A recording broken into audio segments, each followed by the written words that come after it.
Welcome to Cue the Real. I'm your host, Lindsay Brand. I manifested the life of my dreams and was living the high life until I was fired in the middle of a health crisis. That moment flipped everything and rewrote my life. Through my journey, I found my way back to a different high life, one deeply aligned with what I truly desire. I've learned how to navigate stuck spaces, and now I'm here to show you how to turn life's chaos into opportunity. Welcome to the show. I'm so stoked to get into today's topic with you all because I often feel alone when it comes to how I take on the overstimulation of the world. It makes me think sometimes if manifestation used to be easier, not because the universe was different, but because we were. We used to have space to think. I remember in high school how I could just let my brain go on and on and on to like the edges of the universe, to what felt like the edge of what I was capable of thinking about. The only technology I was really on was an iPod. We used to have real, empty, boring space where our thoughts could stretch out. Now it feels like there's no silence at all.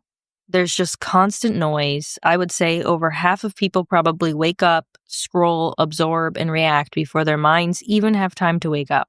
And then we try to manifest and wonder why it feels so difficult.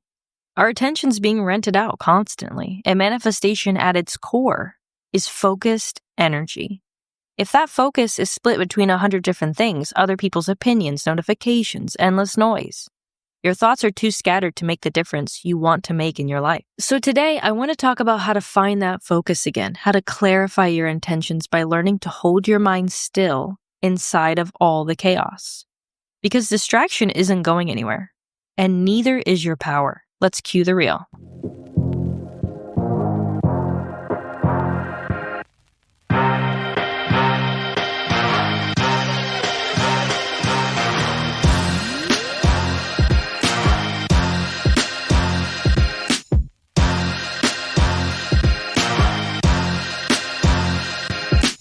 What I've come to notice is how most people think being overstimulated just means they're tired or need a break from their phones. But it's more than that.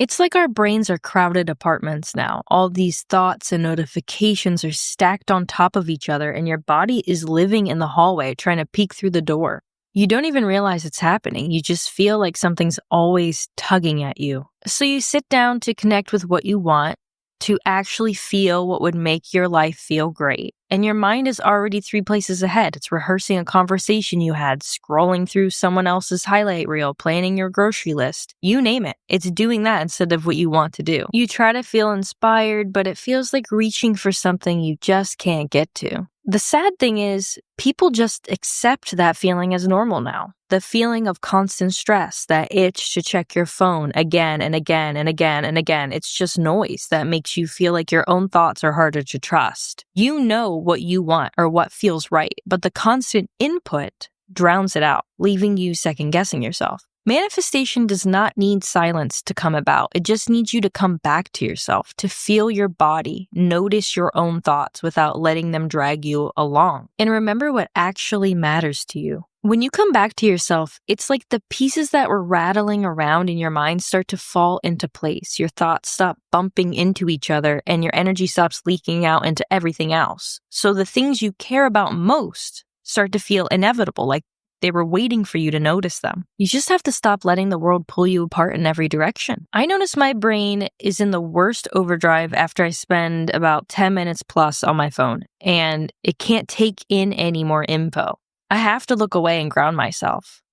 Let's take a moment and just notice yourself here right now. Even if your mind is still buzzing, there's a part of you that is steady underneath, that has been there the whole time, quietly waiting for you to remember it. Feel your chest or your stomach rise and fall with your breath. Drop your shoulders out of their tense hold. Feel the weight of your feet on the ground. Notice that space you just created for yourself. A few moments like this can shift how the rest of your day goes. You can carry that awareness with you.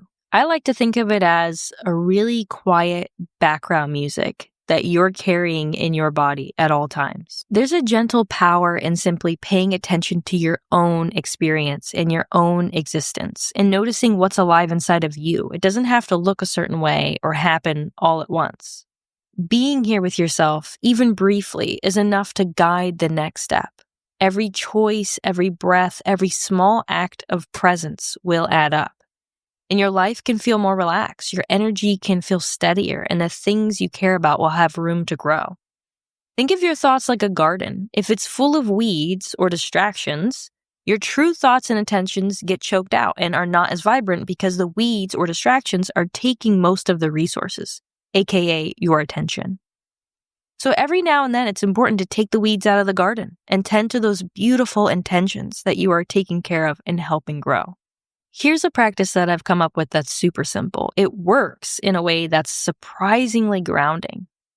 If you're in a safe place to do so, sit down and place your hands in your lap.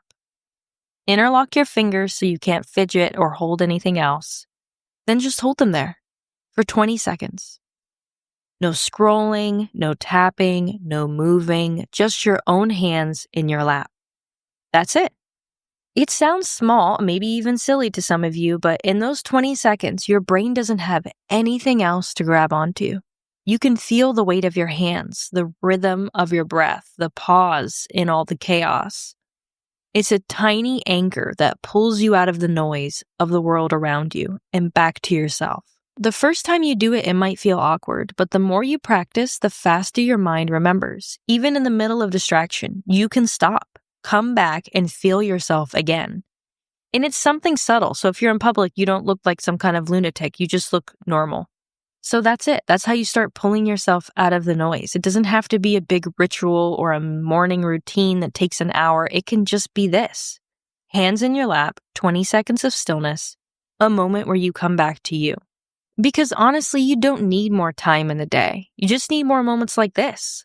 Tiny pauses where you remember that you exist outside of everything else. And the more you practice it, the easier it gets to hear yourself again and move through the day without losing your center. So try it, even once today, see what happens. Text me at the link in the description and let me know or leave a comment. Thank you for listening and taking care of yourselves. Remember, silence isn't empty. It's a place you can always come back to and find yourself again.